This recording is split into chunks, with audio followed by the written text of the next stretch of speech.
gather. Same way as we gather.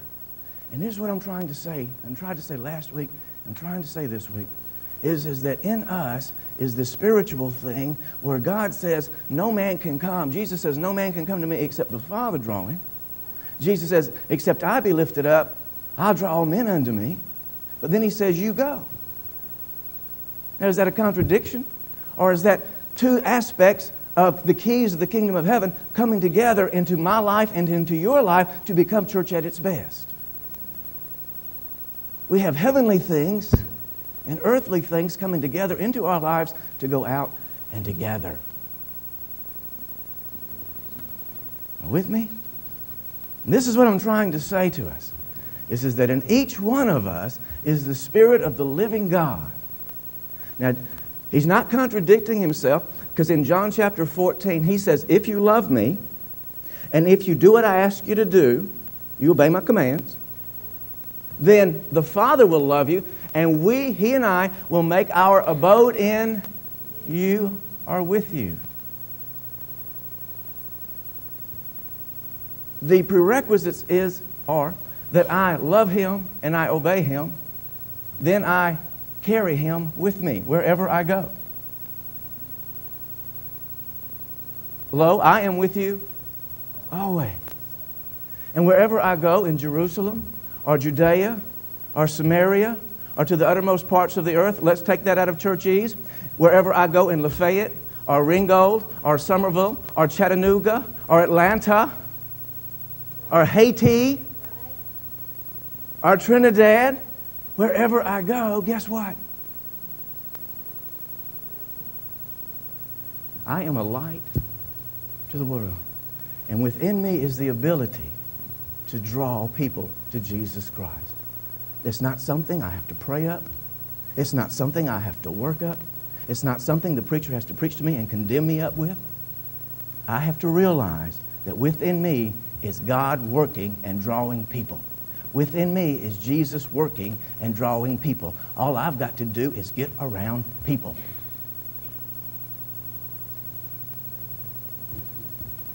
It's that simple. Because if I'm around them, something in me is going to naturally draw them. Now, let me catch you up here on your fill-ins. Number one, the keys to the kingdom of heaven operate in heaven spiritually and in earth naturally, opening and closing. You see that? I've heard so many messages on the keys of the kingdom. This is one of the best things the Lord has ever shown me. They're resources. The keys of the kingdom are resources that the church can access from heaven and in earth to become a church that hell cannot stop. Number two, the good news we saw in the good news we saw that Jesus is the Christ with all authority in heaven, spiritual, and earth, natural. He says, therefore go. Because all authority has been given to me in heaven and earth, now therefore you go. Because I'll provide for you anything you need to go. I'll provide for you any need that you have, any resource that you need. I will provide it for you because I've got power over all of it. You just go. Number three, in gifts, there are spiritual or heavenly gifts, 1 Corinthians 12, and earthly or natural gifts. Which ones do we need? You need both of those. The church at its best needs both of those. And this, let me tell you, LifeGate can't have them unless you have them. Does that make sense to you? Unless we have these things, the church doesn't have these things. Okay, now that's kind of where we're at. Number 4, let's go ahead and do it. Jesus said that no one could be gathered to him unless the Father of heaven drew that person. Jesus also told us to go into all the earth and gather people.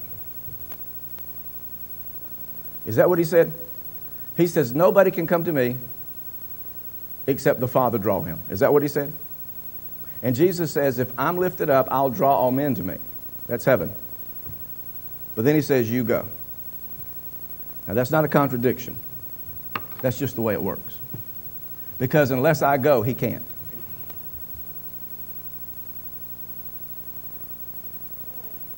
Where is he? Is he up there on a chair somewhere? Or is he really living in me? By the Spirit of God, when the Spirit of God comes upon my life and upon your life, what does the Spirit of God bring with him? The presence of the Father, the presence of the Son, and the presence of the Holy Spirit in my life. And they abide with me. They make their abode with me. And wherever I go, they go. And if I don't go, they don't go either. Now, if this is true, how many people can come except the Father draw? How many? That then means, if that is true, if the Bible is true, that then means that every person that I'm looking at and every person that has ever become a believer then has been drawn by someone. Someone has affected each of our lives to the point that it drew us into the presence of God, that it drew us to Jesus Christ. If this is true, if no man can come except the Father draw him, then nobody can come, no one can come except they are drawn through that Spirit through another person. Now, I want you to think a minute. Maybe it will immediately come to you who it was that God used that manifested himself in their life to you to draw you into the kingdom. Maybe it'll take you a while. But I promise you there is someone. Someone became a light to you. Now let me carry it a little bit further. You are becoming a light to someone. Someone is watching you. Someone is observing you. Someone is looking into your life, and it will draw them or repel them. This is the way we become witnesses. Now, let me tell you about my experience. The year was 1977. I was coaching Lance in Little League Baseball. The year previous to that, in 1976, I had coached together with a person that became a very good friend of mine. His name was Billy Shira. And Billy and I were party buddies. We did a lot of stuff together. We would party together. And I knew Billy very well. And we coached together in 1976. He had one son older than Lance and one son younger than Lance. And at this particular time, all of our boys were in the same league, and they played on the same team, and he and I coached together. And I think that year we had a very successful year. Either we won the tournament or the playoffs, or either we ran up. We were second or first. It doesn't matter. But we had a really good year, and we had a lot of fun together. That was in 1976. Well, in the first of 1977, Billy got saved. I heard Billy got saved. And I can remember thinking, yeah, this will last about 2 weeks. Because I knew Billy. And I knew Billy was a party guy. I mean, he was a wild dude. And I remember thinking, this is about 2 weeks. It's going to last about 2 weeks. Well, it didn't. Billy stuck. Billy became very faithful in his church. He was always there, and I kept hearing good things about Billy and how his life was changing. In 1977, I continued coaching Lance in the league that we were in. Well, Billy moved up a league, and he went to the next league up with his oldest son. And one day we had a Wednesday night game, and it was scheduled to be at 7 o'clock. Well, we got to the park, as we always did, a little bit early, and we began getting all our players together, see who's there, who's not there, and all this stuff. Well, Billy is playing on the field that we'll be playing on, and his game was at 6 o'clock. His game was right before us. He had the field that we would have. And so we got all of our guys together, and we were sitting there watching them play, watching Billy's team play. Well, around 6:30 or so, Billy begins collecting all of his family. Now, he begins getting his son off the team, and you have to realize that his son was the best player on that team. Also, Billy is a control freak. He loved to control everything. And he's one of the most competitive people I've ever met in my whole life. He loved to win. But Billy begins collecting his family, his younger son and his daughter and his wife, and they get together and they leave the ball field, and the game is half over. They leave the ball field and they go get in their car and they go to church. Now, that is really strange because I knew Billy. Billy spoke to my life by never speaking. Something was more important to Billy than winning. Something was more important to Billy than controlling. Something was more important to Billy than anything else. He just handed it over to his assistant coach, and he went off to church. And I'm sitting there thinking, wow, Billy's got something I don't have. Billy's got something going on in his life that I have not experienced yet, because I know this guy. This guy is one of the most competitive people. He's got something, or he could not have left this field. Without speaking to me, he spoke to me, and God began drawing me through the life of that man. Now, here's what happened. Billy sold real estate. And a couple of days after that, and as weeks progressed, I would find myself stopping by and talking to Billy. I would just stop by his office. I would go into his office, and we'd sit there and we'd talk. And I would begin asking him questions. Billy, tell me about your life. Tell me what happened to you. How did you get saved? And he would tell me. I would say, well, tell me about the church. And he would tell me. I says, now this is this church down on High Falls Road, right? And he says, yeah. And he would tell me about the pastor, because I was asking. He didn't come to me preaching this stuff, telling me I was going to go to hell unless I could receive Jesus Christ. Something in Billy began drawing me, and I began seeking that light. When witnessing is done the way the Bible says it's supposed to be done, it's as natural as breathing. When witnessing really is permeating out of our life, when we're really shining, when something's coming out of us, people will come to us and ask us, what happened to you? Where did you go? Where do you go? What do you believe? Tell me about your testimony. See, somehow, and this is what I was trying to say last week, is that we've got this whole thing turned around upside down, where we believe that we've got to go out and tell everybody. Now, surely we should talk about it, should we not? I think that's a given, that we go out, and when we're given the opportunity, and we should tell about our faith and our love of Jesus Christ and our church and all of those things. But there should be people coming and asking us. This is last week about the place that I fit in the fish story. Remember the fish story? I want to change it this week. I want to tell you about a deer story. It's more hunting season right now, so I'll tell you a deer story.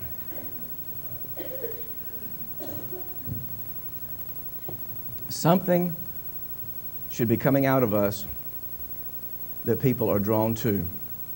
But when they look into us, they need to find what they're looking for. I think we can turn the heat up a little bit now, Randy. I see a couple of the ladies starting to bundle. Let me say that again. There's a light coming out of our lives. There's a drawing that naturally happens, and people will draw up to us and look to see what's really in there. This was a long time ago. Say a long time ago. A long time ago. This is B.J., before Jesus in me. Because what I'm going to tell you is not the right thing to do.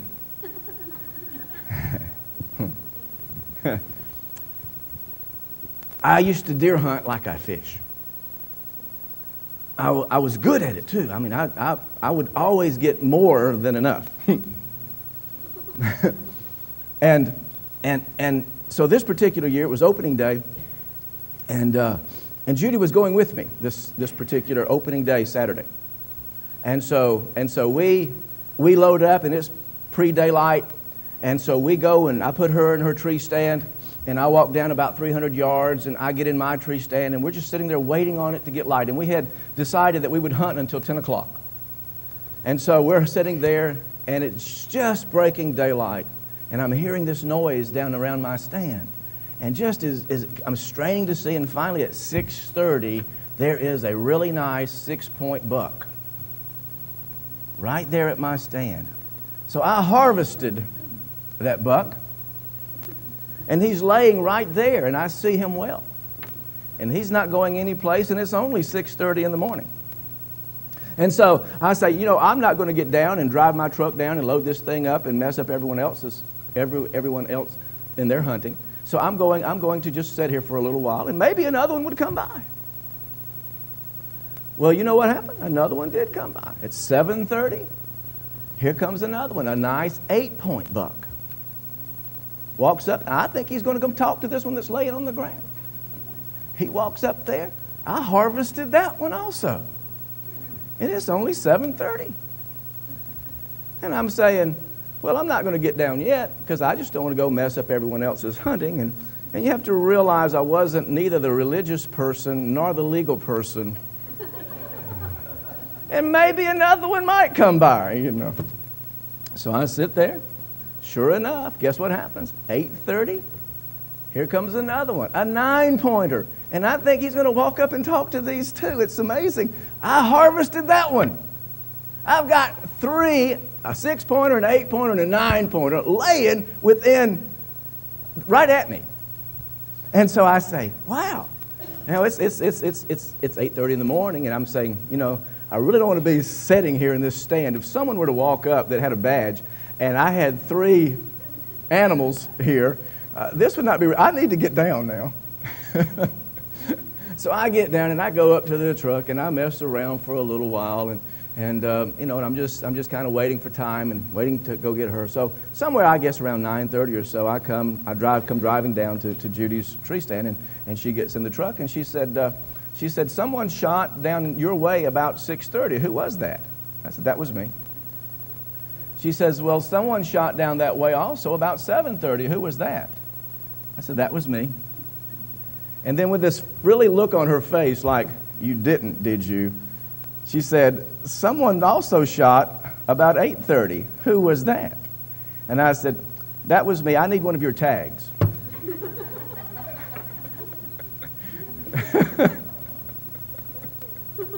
So we go load up these deer, and I legally tag them. And we go to the campsite, and all the hunters, you know, oh, wow, where were you? How did you do it? You know, what is going on? And so they would come, and all the hunters would come and look at my truckload of deer. In the back of my truck, there was just these 3 nice, huge bucks back there, you know, all piled up like stove wood back there. And so then we left, and it's cold, so I could drive around and show off my hunt, you know. So I drive up to stores and our relatives' houses and all this stuff. And I don't care who you were. I don't care if you were a woman or a child. I don't care, or a hunter or a non-hunter. It did not matter. People were coming from everywhere to come out and look into my truck and see what was in there. If they might not even know that there were deer in there. They just saw people looking, and so they wanted to come and see what they were looking at. And so people just, from men and women and boys and girls, hunters and non-hunters, people just coming to see what was in my truck. Now here's my moral. Here's what I'm trying to say to us. When people come and look in our truck, what do they see? Are you successful in life? Or is it empty? Is the bed a mess?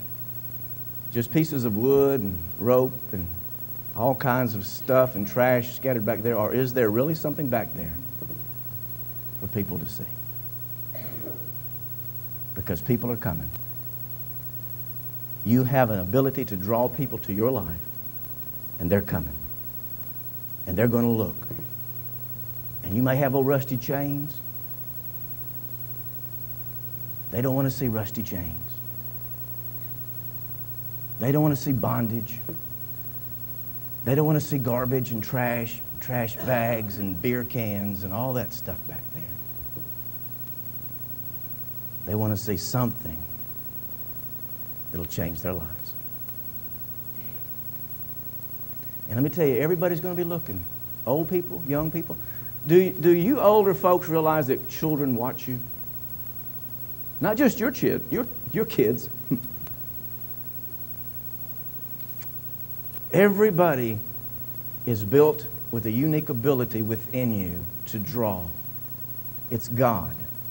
It's Jesus. And all you've got to do is lift Jesus and say, I go to church. And guess what they start doing? They start watching. They want to see what's in your truck. That's all you got to do. And then especially if you say, I go to Lifegate.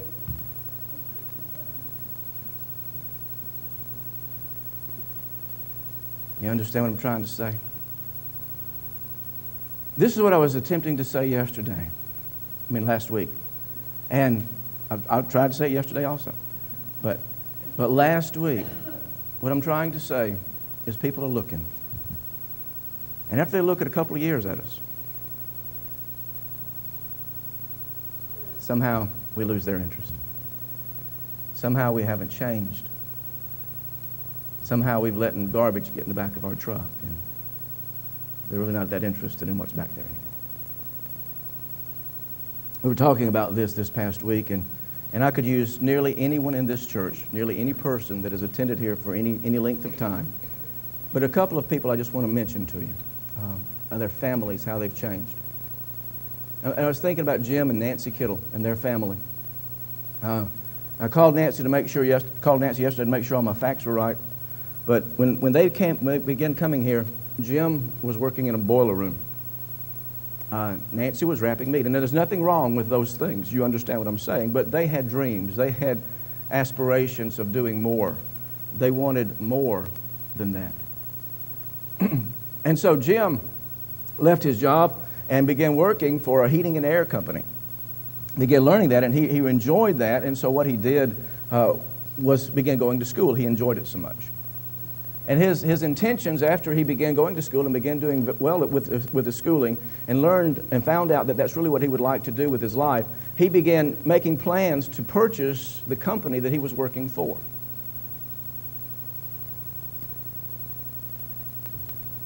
It never worked out. Different kinds of things happened. But eventually it did come to a place where Jim created his own company. And now he has his own business. See, that's the kingdom, people. And when you look in Jim's life, you see something. You see success. You see someone who the Lord came into their life and changed that life in such a drastic fashion. Got all the stuff out of there and the chains out of there and the garbage and gave it something that people can look in now and really see God working in that life. Nancy was wrapping meat, and there's nothing wrong with wrapping meat, Doug. I'm just using this as an example. But she wanted to do more. She wanted to stay home with her family. Finally, she got those kids gone, and she wanted to teach school, and they kept asking her to come and teach school. Now she's a teacher. See, when He comes and He makes His abode in us, our lives are supposed to change. And our light should